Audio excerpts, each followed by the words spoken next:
We just had our first quarter of negative GDP growth, so we are on our way to a recession. What is the best way to protect our portfolios during recession? For me, that is investing in value stocks. Growth companies are way more likely to have a big fall because they are priced for an environment of growth. And if we enter a recession, suddenly the environment is not that good for growth. That's why value companies are what I am looking for. Not only are we at risk of an upcoming market crash, we're also at risk of higher than normal inflation as new tariffs are looming. There's no telling what inflation is going to do in this new tariff environment. So I want to be protected from both. And the best way that I can see to do that is to look for companies that have very predictable revenue, very predictable profits, and pricing power. So I want to look at health insurance and life insurance. The reason health insurance and life insurance companies are so stable is because they have access to massive amounts of data. If they have enough customers, they can calculate statistically this many people are likely to have health problems that cost this much. They can charge us a little bit more in their premiums. And the way they make money is they collect tons of premiums over time. They're able to invest that money and make interest income on their investments until they have to pay out the premiums. If you have enough people, because of the law of large numbers, it's incredibly unlikely for an insurance company to lose money. The one downside is when you have a black swan event, something that is entirely unexpected and catastrophic. Now, we have had a black swan event in our recent history, so I can test insurance companies against this black swan event and see how did they perform during that time. There was lots of COVID, lots of people had a bunch of medical expenses, and more people died. We had lots of excess deaths during COVID-19. So health insurance should have had a hard time. Life insurance could have had a hard time. So whatever company I go with, I'm going to check it against COVID-19. That's the 2020, 2021 period, and see how did their revenue affected during that time. After checking that the company did well during COVID, the second thing I want to look at to protect my downside risk is I want to make sure I'm investing in a value company. Is the stock price low enough so that their future free cash flows are discounted? So the way you could think about this is, let's say I want to buy a bond that's going to pay me out $100 over the next year. It pays me 4 times in a year, $25 every quarter. That's $100. I would want to pay maybe $90 for that bond, maybe $95 for that bond, depending on the discount that I want on those discounted future cash flows. Because if there's no discount, it's not worth it. So I want to make sure the company that I'm investing in has discounted future cash flows. The company I want to make a case for in this video is Globe Life. So the first step is, how did they do during COVID? Let's go to the 5-year chart. And the first thing I want to point out is that, yes, they had a massive drop. They dropped 50% in early 2024. Man, I wish I started this series in early 2024 so I could have caught this. This was a massive drop. What happened here is that a company released a short report on Globe Life. They basically said that Globe Life is doing a bunch of bad things. Globe Life responded and they were able to refute the short report, and their stock price has recovered since then. So that's what that dip is. But if I go back a little bit further to the max scale, I can see that in 2020, Globe Life dropped pretty heavily in their stock price. They went from about 110 all the way down to $63. So almost a 50% drop in share price. However, they did recover quickly. So what was their revenue looking like during that time? This is their income statement. If I go back to 2020 and 2019, I can see that their revenue increased every year during that period.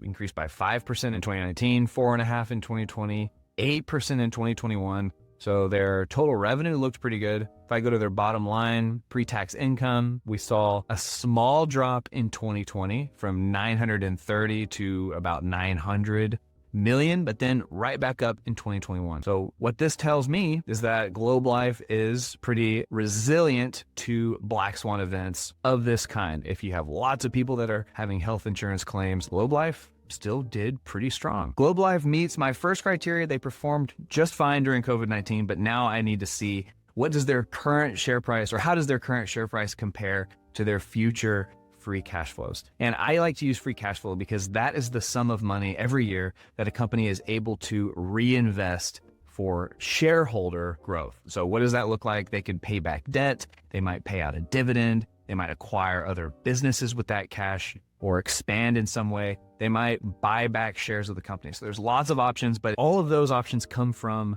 the company's ability to generate free cash flow. That's what I like to look at. The first step is to see what does their current and historic free cash flow look like. I can see that their total revenue is $5.8 billion over the last 12 months, and their free cash flow over the last 12 months, well, it doesn't give me over the last 12 months, but for fiscal year 2024, they generated $1.33 billion in free cash flow.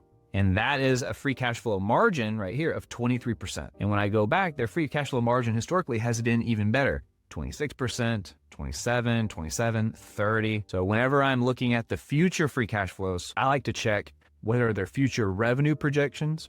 And then I like to use an historic free cash flow margin. So the next step is, how does their future revenue look? Well, stockanalysis.com does have a forecasting section. And if I scroll down a little bit, the analysts are projecting on average 5% revenue growth in 2025, 2026, and 6% in 2027 and 2028. The lowest analysts are projecting a 16% loss. The skeptical analysts are thinking that there may be some kind of black swan event that's going to drop this company's revenues. And then the highest analyst projections are saying 10%, 11%, 10%. So that is a pretty big range. So let's see, when I plug those estimates into my free cash flow spreadsheet to calculate their intrinsic value, what do we end up with? With that in mind, here is the graph right here showing the different revenue projection outcomes. I pasted those numbers right here. Those are taken into account in this graph. So the highest analysts are the red line and the lowest analysts are this green line. Big drop. So even with the lowest analyst projections, using a past free cash flow margin of 26%, even if the revenues drop, they're still going to create enough free cash flow such that they are 83% undervalued right now. My fair share price calculation, based on these revenue projections, lower revenue with a past free cash flow margin or a future free cash flow margin of about 27, that tells me that the current share price should be $223, which is insanely high. Now, to make this estimate a little bit more conservative, I have noticed that the free cash flow margin has been dropping off. So I'm going to drop my projected free cash flow margin to be on this lower end. Currently, we're looking at 26.7. I'm going to drop that free cash flow margin by 4%. See, now here's the yellow line. This is now what I'm assuming. That drops the lowest analyst projections to be $185 per share. And let's go back to their current share price. Current share price, $122, but the calculation is $185 per share. That is incredibly undervalued. What could be happening here? What could explain the fact that this company appears to be so undervalued right now? What jumps out in my mind is this discount rate right here. This is the percentage that I am discounting their future free cash flow. Where do I get this number? I go to alphaspread.com and I use the cost of equity. The way this cost of equity is calculated is you take the risk-free rate. This is the return that I could get risk-free by investing in US Treasuries. And then I add that to the ERP multiplied by beta. So beta, this is a measure of the volatility relative to the overall market. So 0.77 means that Globe Life is not very volatile. Beta is multiplied by ERP. ERP is the equity risk premium. This is the extra return over the risk-free rate that investors want. According to AlphaSpread, having a premium of 4.12% is what we should be shooting for. But because this company is not very volatile, that is reduced by beta because I'm multiplying these two together and then adding it to the risk-free rate. That gives me a cost of equity of 7.56%. So this number, a bigger cost of equity means more risk. A lower cost of equity means less risk, basically. So if I up my discount rate, I can see what is the market pricing in, what kind of risk. So if I up it to say 10%, that's a pretty big discount rate. Now the lowest analyst projections are saying that this stock is actually overpriced by 10%. The average is still saying that it's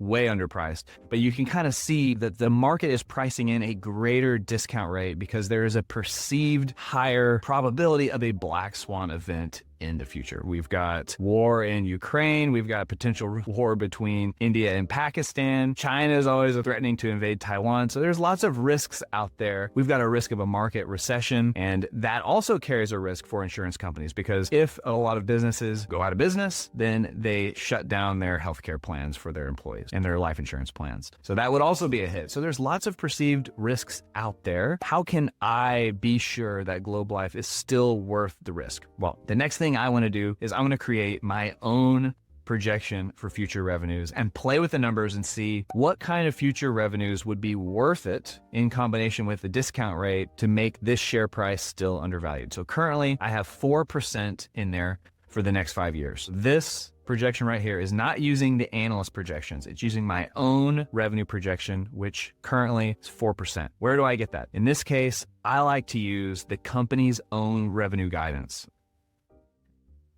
Sorry, that was my cats getting into trouble. So where do I get the company's future revenue guidance? I like to go to their most recent Q&A session. This is where analysts typically ask about future guidance. So here I have pulled up the most recent Globe Live earnings call transcript. This is for their Q1 2025. This was published on May 2nd. So this is very recent revenue guidance. So I have a lot of confidence in it. This took place after a lot of the new tariff information came out. So with that in mind, what is their most likely revenue projection according to the company? Globe Life has 3 major sources of revenue. They've got their health insurance, they've got their life insurance, and then their investment income. So right here, they talk about all 3 of those segments. Frank, I'm not even gonna try to pronounce his last name. No, okay, I will try it. Svoboda. For the year, we expect life premium revenue to grow by 4%. So that's where he quotes the life premium. And then down here for the next year, we expect health premium to grow by 7.5 to 8.5. So I'm seeing 4% in life, about 8% in health. And then to see the investment premium, somebody else talks about the investment premium. Actually, Frank talks about the investment premium once again. He says, for the full year of 2025, we expect net investment income to be fairly flat. So that's what I'm going to be calculating. And I do that right here on my spreadsheet. So life revenue was 3.2 billion. They're projecting a 4% growth. Health was 1.4 billion. They're expecting 8% growth. And then their investment revenue was 1.1 billion, and I'm expecting flat. With that calculation complete, this gives me 4.18% revenue growth over the next full year. And when I compare that to Globe Life's historic revenue growth, that seems to be in line. So right here, I can see 5%, 6%, 4%, 2%, 8, 4.5, 5. So that's in line with their average. It's what they're projecting. So I'm going to assume a 4% revenue growth, and then I'm going to see what kind of discount rate I'm getting based on the current share price. Right here, for the next 5 years, I've got 4%. For years 6 through 10, I've got another 4%. And then for the perpetual growth rate, I put in 3% because that is roughly equal to inflation. A company can't grow faster than inflation forever because eventually they would dwarf the entire US economy. So at best, a company can grow with respect to inflation. With that in mind, my projection is now 205 fair share price. So what kind of discount rate am I getting? That's with a 10% discount rate. If I up it to 15%, now my projection drops to 15% undervalued. So my discount rate is going to be about 14%. That is incredibly high. When I compare the discount rate of other companies that appear to be incredibly volatile, it is so high. For instance, let's look at Tesla's discount rate. On alphaspread.com, Tesla has a discount rate of 8.8 because they are pretty volatile.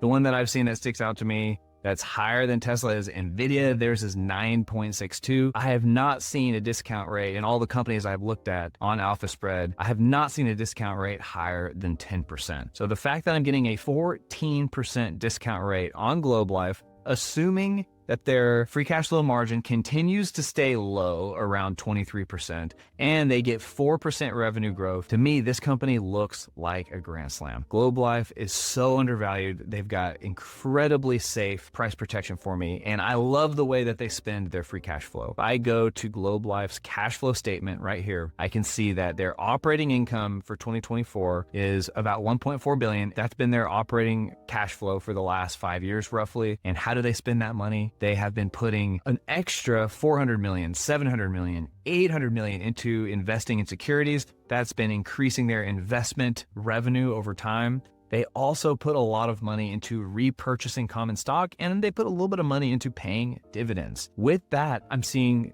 really good use of their free cash flow projected They are going to be growing their free cash flow by about 4% over the next year, maybe over the next 5 years. That's been their historic average. With that in mind, Globe Life is incredibly undervalued. This is part of my YouTube public investing portfolio series where I invest in a different company every week. I tend to invest about $100. However, recently I did a recap video where I axed some of my investments that were not performing the way I wanted them to, and then doubled down on a few others that look better than when I initially invested. We've put a little bit more than $100 every week, but currently the portfolio is at $2,550 invested. We have a market gain of $137, which is 11.62% money weighted rate of return. The total return is about 5%, but I'm really happy with that considering the S&P 500 is down since we started. I can pull up a quick graph of the S&P 500. So we started back here in December of 2024. The S&P is down, but we have been investing through the dip. And so this short rise right here, we've benefited quite a bit by just continuing to invest every single week. In my mind, that is the key,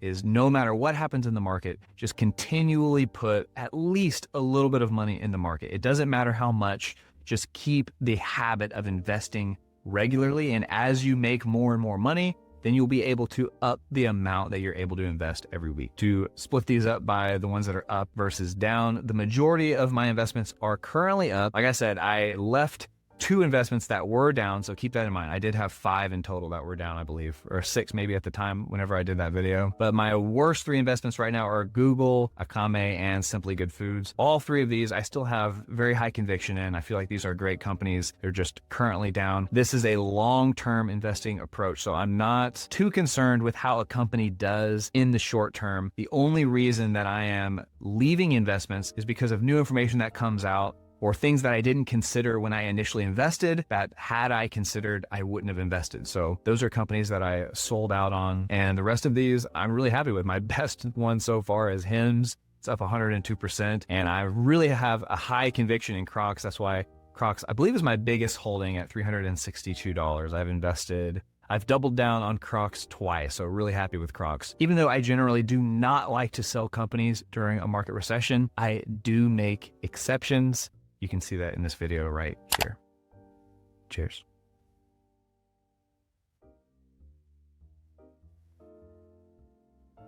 Or you can check out this cat.